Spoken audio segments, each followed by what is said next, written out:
Я еще раз ответственно заявляю и предупреждаю всех тех, которые находились возле криминального авторитета, который был вчера ликвидирован, предупреждаю и им объявляю о том, что если попытается кто-нибудь поднять голову против общества или начнут организовывать какие-то противозаконные действия, будет наказан согласно закону, будет жестко наказан согласно закону. Что я предупреждаю, всегда я выполняю. Поэтому,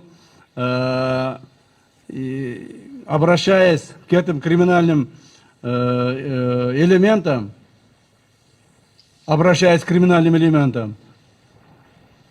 чтобы они не нарушали закон. Отныне в нашей стране не будет никаких воров в законе, никаких лидеров ОПГ, никаких группировок. Кто собирается создать новые воры, новые лидеров, тех будем наказывать в жесткой форме. Да, мы вспоминаем те годы, когда одни криминальные авторитеты меняли других. Одни криминальные авторитеты уходили, вместо них появлялись другие криминальные авторитеты, которые создавали еще более большие группировки, еще более начали контролировать наше общество. Теперь этого не будет.